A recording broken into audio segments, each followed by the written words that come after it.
మీ ఇంట్లో కార్ని రెంట్కిచ్చి డబ్బు సంపాదించాలనుకుంటున్నారా? అయితే వెంటనే ఈ నెంబర్కి కాల్ చేయండి.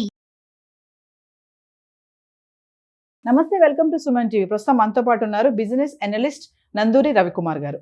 నమస్తే సార్. నమస్తే, బాగున్నామా? Fine sir. Sir, US companies 2024 H1B visa స్పాన్సర్షిప్ని కట్ చేయడానికి రెడీ అవుతుంది. దీనికి రీజన్స్ ఏముంటాయి సార్? ఇప్పుడు ఏంటంటే యుఎస్ H1B వీసాస్ అంటే ఏంటి? ఫస్ట్ బేసిక్గా మనం అండర్స్టాండ్ చేసుకోవాల్సింది, H1B వీసాస్ అంటే అది ఎంప్లాయ్మెంట్ వీసాస్ అనమాట. ఎవరైతే క్వాలిఫైడ్ పీపుల్ వాళ్ళు అది అప్లికేషన్ పెట్టుకుంటే ఆ కంపెనీ అప్రూవ్ చేస్తే వీళ్ళు లీగల్గా యూఎస్కి వెళ్ళొచ్చు. యూఎస్కి వెళ్ళాలంటే కన్సల్టెన్సీ ద్వారా కూడా కొంతమంది వెళ్తారు. కన్సల్టెంట్ కాకుండా కంపెనీకి డైరెక్ట్గా వెళ్ళటానికి ఈ విధంగా చేసుకుంటారు. అది త్రూ కన్సల్టెన్సీ ఫైల్ చేసి అప్లికేషన్ అలా వెళ్తారు. ఓకే. సో అది ఏమిటంటే ఇప్పుడు మనము రాబోయే దాని గురించి అంటే ట్రంప్ వచ్చిన తర్వాత ఎలా ఉంటుందని మనం ఆ భయాలు అలా ఉంటే, గడిచిన డేటా లాస్ట్ ఫిజికల్ ఇయర్ వాళ్ళకి ఏంటంటే మనకి ఎలా అయితే మనకి ఫిజికల్ ఇయర్ మార్చి నుంచి ఏప్రిల్ నుంచి మళ్ళీ మార్చి దాకా ఉంటుంది. అది మన ఫైనాన్షియల్ ఇయర్గా ఫిజికల్ ఇయర్గా మనం చెప్పుకుంటాం. అలా వాళ్ళు అక్టోబర్ ఎండ్కి వాళ్ళకి అయిపోతుంది అనమాట. సో ఆ విధంగా లాస్ట్ ఫిజికల్ ఇయర్లో వాళ్ళు నెంబర్ ఆఫ్ H1B వీసాస్ తక్కువ అప్రూవ్ చేశారు, తక్కువ డిమాండ్ తీసుకున్నారు. అంటే ఫర్ ఎగ్జాంపుల్ బాగా అబ్జర్వ్ చేసే కంపెనీ లైక్ అమెజాన్ లాంటి కంపెనీ ఉందంటే యూజువల్గా వాళ్ళు 11,000 12,000 అలా తీసుకుంటారు. లాస్ట్ ఇయర్ ఓన్లీ 9,000 తీసుకున్నారు. Even before Trump had come. ఇంకా ట్రంప్ వస్తే ఇంకా పరిస్థితి ఎలా ఉంటుందో అది ఆ భయం అనమాట. అలా మన ఇన్ఫోసిస్ వాళ్ళు, అలా విప్రో వాళ్ళు, అక్కడ వేరియస్ ఇప్పుడు మనకి చాలా కంపెనీస్ ఉన్నాయి కదా, సాఫ్ట్వేర్ కంపెనీస్ చాలా ఉన్నాయి అక్కడ. ఆ ఉన్న కంపెనీస్ అన్నీ కూడా మెటా అంటారు, మెటా వాళ్ళు, లేకపోతే మనకి ఫేస్బుక్ వాళ్ళు, అందరూ కూడా ప్రతి వాళ్ళు కూడా డ్రాస్టిక్ రిడక్షన్ జరిగింది. అరౌండ్ 25% మినిమం జరిగింది అనమాట. అది లాస్ట్ ఇయరే జరిగింది. ఇప్పుడు ఇంకా రాబోయే కాలంలో ఇంకా ఎక్కువ అవుతుందని చెప్పి కూడా మనం భయాందోళనతో ఉండాలి. అది ఒక వైపు. ఇంకా రెండో వైపు ఏంటంటే ఇప్పుడు వీళ్ళందరూ భయాందోళనతో ఎందుకున్నారంటే వీళ్ళు స్పెషల్గా మనం ఒకసారి చెప్పుకున్నాం కార్పొరేట్ రెడీ. వీళ్ళంతా కూడా అక్కడ జాబ్కి ఏ జాబ్కి ఎవరు కావాలి, నైపుణ్యత ఉండాలి, స్కిల్ లేకుండా కుదరదు. ఖచ్చితంగా టాలెంట్స్ ఉండాలి. అక్కడ వెళ్ళి నేర్చుకుందామంటే కుదరదు. ఇక్కడే ఫుల్గా మనము టాలెంట్ ఉంటేనే, ఆ టాలెంట్ కూడా వాళ్ళకి రిక్వైర్డ్ టాలెంట్ ఉంటేనే. అంటే ఏదోలా అక్కడికి వెళ్ళి పడిపోయి అక్కడ చేద్దాం అనేది లేదు ఇప్పుడు. ఇంకా లేదు, ఖచ్చితంగా నేర్చుకుని అక్కడికి వెళ్ళాలి. సో అందువల్ల ఏంటంటే అక్కడ ఏ వేటికి అయితే డిమాండ్ ఉందో అలా డిమాండ్ ఉన్న వాటినే మన పిల్లలు అంటే మన స్టూడెంట్స్ ఇక్కడి నుంచి వెళ్దాం అనుకుంటున్న వాళ్ళంతా కూడా ఆ విధంగా ఆ కోర్సెస్లో చేరితే వాళ్ళకి అవకాశాలు ఉంటాయి. ఇప్పుడు ఆల్రెడీ ఎక్కడికి వెళ్ళిపోయి స్టూడెంట్ వీసా మీద పెడతారు కదా, స్టూడెంట్ అయిపోయిన తర్వాత వాళ్ళకి మళ్ళీ అక్కడ స్టే చేయడానికి వాళ్ళకి కొంత పీరియడ్ ఇస్తారు. ఆ పీరియడ్ అయిపోయిన తర్వాత మళ్ళీ వాళ్ళు H1 లేకపోతే వెనక్కి వచ్చారు. ఆ స్టూడెంట్కి కొంత పీరియడ్ ఇచ్చి 1 ఇయర్ తర్వాత మళ్ళీ వెనక్కి వచ్చేసారు. కోర్స్ అయిపోయిన 1 ఇయర్ తర్వాత మళ్ళీ వెనక్కి వచ్చేసారు. సో వాళ్ళకు కూడా ఈ H1B కావాలి. ఆ H1B వీసా యొక్క ఇంపార్టెన్స్ అదనమాట. సో వాళ్ళు కూడా ఇప్పుడు అక్కడ చేస్తున్న వాళ్ళు పాతకాలంలాగా పాచింతకాయ పచ్చడి MISలో చేస్తున్నాను, ఇలాగా ఓన్లీ స్పెషలైజేషన్ రొటీన్ టైప్లో చేస్తూ ఉంటే వాళ్ళకి ఛాన్సెస్ లేవు. ఇక ఇప్పుడు వేటిల్లో చేయాలి? ఎమర్జింగ్ టెక్నాలజీస్ ఏవైతే ఉన్నాయో, ఏవి మనందరం చదువుకునే ప్రతిరోజు అనుకుంటే AI, మెషిన్ లెర్నింగ్, ఆ తర్వాత రోబోటిక్స్, ఈ కోర్సెస్లో కొత్త కోర్సెస్లో ఎక్కడైతే ఆపర్చునిటీస్ ఎక్కువ ఉన్నాయో వాటిల్లో వీళ్ళు కనుక చేస్తే వీళ్ళకి అవకాశాలు ఎక్కువ వస్తాయి. ఇప్పుడు మనం చూస్తున్నాం కదా, చాలా విస్తారంగా ఎక్కడ పడితే అక్కడ డ్రోన్స్ వాడేస్తున్నారు. అగ్రికల్చర్లో కూడా డ్రోన్స్ వచ్చేస్తున్నాయి. సో ఎంతో ఆ విధమైనటువంటి ఎమర్జింగ్ టెక్నాలజీస్ ఏవైతే ఉన్నాయో వాటిల్లో ఉన్న వాళ్ళకి మాత్రమే ఎక్కువ అవకాశాలు వచ్చే అవకాశాలు ఉన్నాయి.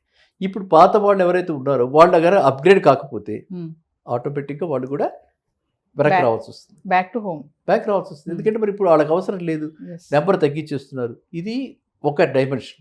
ఇంకో డైమెన్షన్ ఏంటంటే అక్కడ ఉన్నవాళ్ళు నెంబరు మనము అనుకున్నాం భారంగా ఉంది, ఆ భారాన్ని తగ్గించాలి.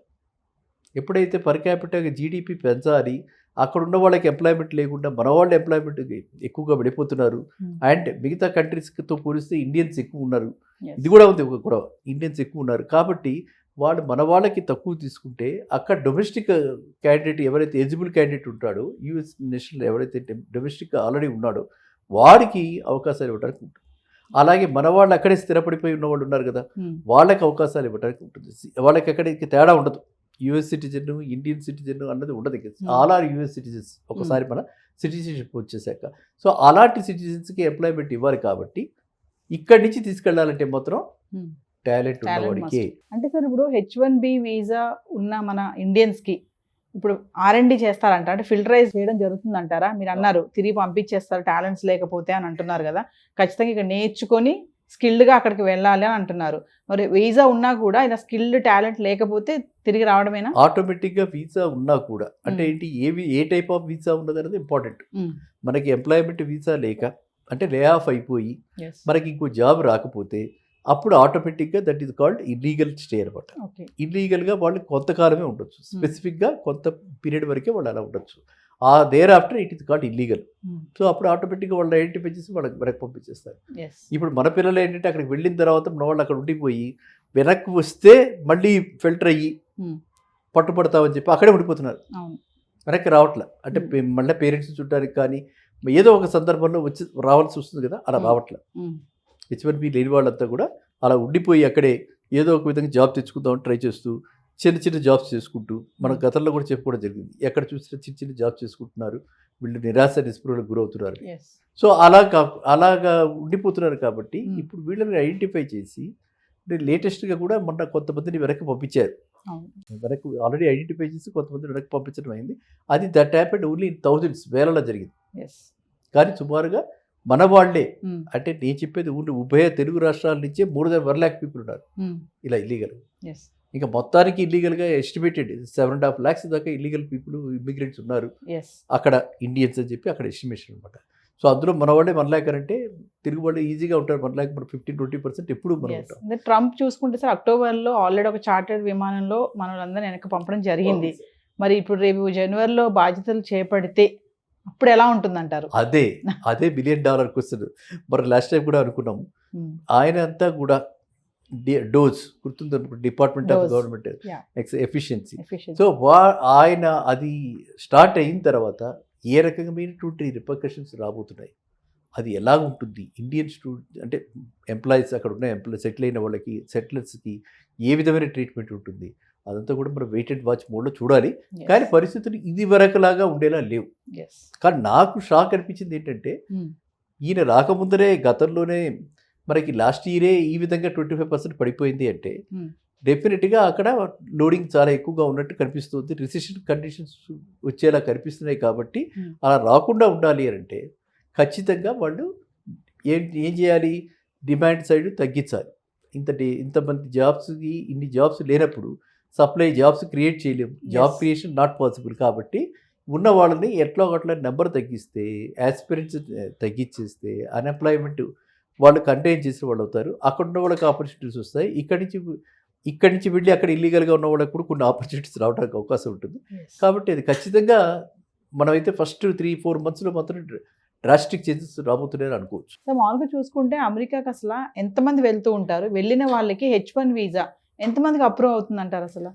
ఇది $1 million క్వశ్చన్. ఏంటంటే Hmm. H1B వీసా మీద ఇక్కడి నుంచి అప్లికేషన్లు పెట్టుకుని వెళ్ళే వాళ్ళు ఒక టైప్. Hmm. దానికంటే మన దగ్గర ఎక్కువ ఎక్కువ ఏంటంటే అక్కడికి వెళ్ళి ఎంఎస్ చేయాలి. Yes. ప్రతి వాడికి కూడా యూఎస్ అనగానే పిల్లాడు బీటెక్ ఫైనల్ ఇయర్లో ఉండగా ఆ పేరెంట్స్ని రెడీ చేసేసి నేను ఎన్నాళ్ళు జాబ్ చేస్తారో తెలియదు. ఇక్కడ జాబ్ రాక కాదు, ఈ వచ్చిన జాబ్ కూడా ఎన్నాళ్ళు చేస్తారో తెలియదు. నేను అక్కడికి వెళ్ళి హయ్యర్ స్టడీస్ చేయాలి. ఇక్కడ బ్యాంకు లోన్ తీసుకుని అక్కడ హయ్యర్ స్టడీస్ చేసి తల్లిదండ్రులు కూడా చాలామంది మొత్తం ఆస్తులంతా కూడా Hmm. బ్యాంకులకి సెక్యూరిటీగా పెట్టి Yes. ఎడ్యుకేషన్ లోన్ తీసుకుని అక్కడ పంపించడం జరుగుతుంది. పంపించిన తర్వాత ఆ లోన్ అక్కడ అక్కడ సంపాదనతో తీర్చగలగాలి. Hmm. ఇక్కడ సంపాదనతో తీర్చలేం. Yes. అంటే సుమారుగా ₹1 కోటి, ₹1.5 కోటి ఖర్చు అవుతుంది ఎంఎస్ చేయాలంటే. కోటిన్నర ఇండియన్ కరెన్సీలో ఖర్చు అవుతుంది. Hmm. అది మనం ఇండియన్ కరెన్సీలో తీర్చాలంటే చాలా కష్టం కదా. కష్టం. అదే అక్కడ కరెన్సీ అంటే $1.5-2 lakhs అవుతుంది. $1.5-2 lakh అనేటప్పటికీ వీడు స్టార్టింగ్లోనే ఒక $1 lakh స్టార్ట్ చేస్తాడు. కాబట్టి ఒక 4-5 yearsలో అది తీర్చడానికి అతనికి వీలవుతుంది. Student Yes. పేరెంట్ అయితే చేతులు ఎత్తేయడమే, ఇచ్చిన సెక్యూరిటీని కోల్పోవటమే, ఉన్న ఆధారం కూడా షెల్టర్ కూడా పోవటమే. Yes. కాబట్టి ఇది పెద్ద గ్యాంబుల్ అయిపోయి Yeah. క్లిక్ అయితే ఆ విధంగా సంపాదించుకుంటూ జీవితం అంతా బ్రహ్మాండంగా ఉంటుంది. ఆ తర్వాత అతను కూడా వీళ్ళందరినీ కూడా పుల్ చేసే అవకాశం ఉంటుంది. క్లిక్ కాకపోతే ఉన్నది కూడా ఊడిపోతుంది. ఇట్స్ జస్ట్ ఏ గ్యాంబుల్ అనమాట. అసలుకి కూడా మోసం వస్తుంది. Yes. అలా ఒక విషయం చెప్పండి సార్ ఫైనల్గా, H1B వీసా లేదు, ఇంకా మనం అక్కడ ఆ వీసా లేకుండానే మనం అక్కడ కొనసాగించాలి ఎడ్యుకేషన్ పరంగా అంటే ఏమైనా సోర్సెస్ ఉన్నాయా? అదే H1B మీద లేకుండా అక్కడే కొనసాగాలి అంటే వాళ్ళు స్టూడెంట్స్ అయితే కోర్స్ అయిపోయిన తర్వాత 1 ఇయర్ వాళ్ళకి ఇస్తారు, టైం ఇస్తారు. సో ఆ 1 ఇయర్ లోపల వాళ్ళు ఏదో ఒకటి వెతుక్కోవచ్చు, అది లీగలే. ఓకే.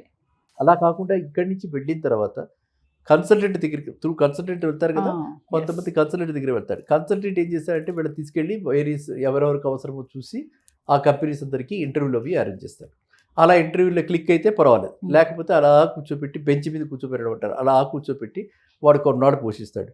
పోషించిన తర్వాత వెనక్కి పంపిస్తాడు. అది రెండో టైప్. ఇప్పుడు కొన్నాళ్ళు అయిపోయిన తర్వాత వాడు ఏం చెప్తే ఏదో ఒక జాబ్ చేయాలి మీరు, లేకపోతే నేను ఐ కెనాట్ టేక్ కేర్ అని వాడు తీసుకెళ్ళి ఎక్కడ పెట్రోల్ బంకులు, సూపర్ బజార్లో అన్నింటిలో పెట్టేస్తున్నాడు. అప్పుడు ఏమైపోతుంది, లోకల్ ఎంప్లాయ్మెంట్ దెబ్బతింటుంది. సో ఇవన్నిటికీ ఏంట్రా అంటే ఒకటే, ఎంతమంది కావాలో అంతమందికే H1B వీసాస్ డైరెక్ట్గా కంపెనీలే తీసుకునేలా చేసి ఈ కన్సల్టెంట్స్ రోల్ తగ్గించేసేసి, అంటే ఇలా బెంచ్ ఏదైతే బెంచ్ షాడో స్టాఫ్ ఇవి లేకుండా డైరెక్ట్గా అక్కడికి తీసుకెళ్ళడానికి వాళ్ళు ఆ విధంగా మినిమైజ్ చేయడానికి చూస్తున్నారు అనమాట. సో దానివల్ల ఏమవుతుందంటే అక్కడ ఉన్న వాళ్ళకి ఎంప్లాయ్మెంట్ వస్తుంది, గవర్నమెంట్ మీద భారం తగ్గుతుంది. మనం అనుకున్నటువంటి లాస్ట్ టైం ఒక వీడియోలో చెప్పుకున్నట్టుగా అది మార్కెట్ రివైవల్కి ఎక్కువ ఛాన్సెస్ ఉంటాయి. అమెరికా అంటే మార్కెట్ కొంచెం కష్టాల్లో ఉన్నారు కాబట్టి ఇప్పుడు వాళ్ళకి ఎకానమీ ఇంప్రూవ్మెంట్కి ఇది చాలా దోహదపడుతుంది. కన్సల్టెన్సీ ద్వారా వెళ్తారన్నారు కదా, దాని ద్వారా వెళ్ళినప్పుడు మన స్కామ్స్ ఉంటాయంటారా? చాలా, అక్కడికి వెళ్ళి ఇబ్బంది పడిన సందర్భాలు చాలా.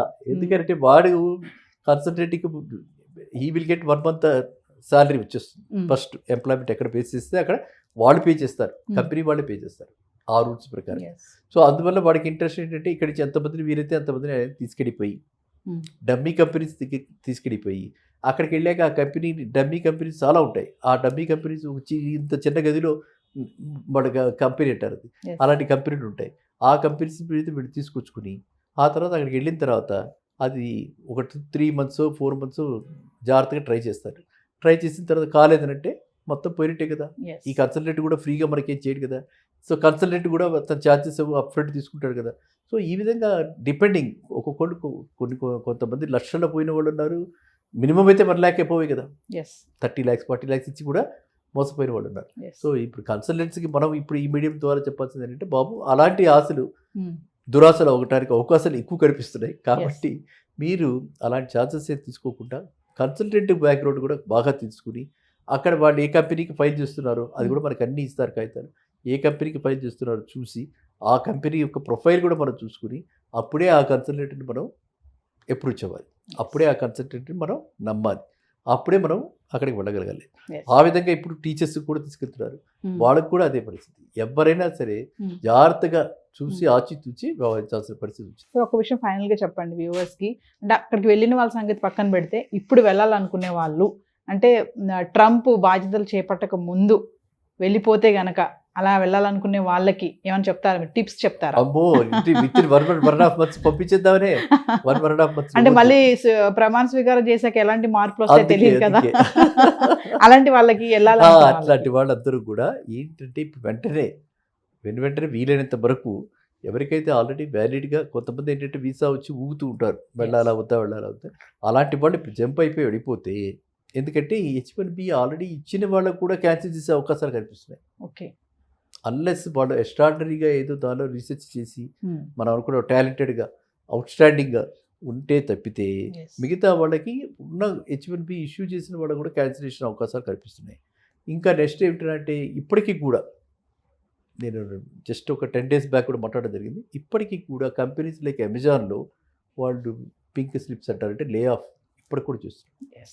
సో పరిస్థితులు ఏమాత్రం కూడా ఇంకా రివైవ్ కాల, ఇంకా పెద్ద మార్పులు రాలా. కాబట్టి ఇప్పుడు ఉన్నవాళ్ళు మాత్రం వెంబడే జంప్ అయిపోవటం మంచిది, అది వాళ్ళకి అవకాశం ఉంటుంది సెటిల్ అవ్వడానికి. కాబట్టి అది అంటే మనం అనుకుంటాం slip between cup and lip అని, అక్కడ దాకా వచ్చింది జారిపోకుండా బయలుదేరటం మంచిది. Thank you sir. నమస్కారం.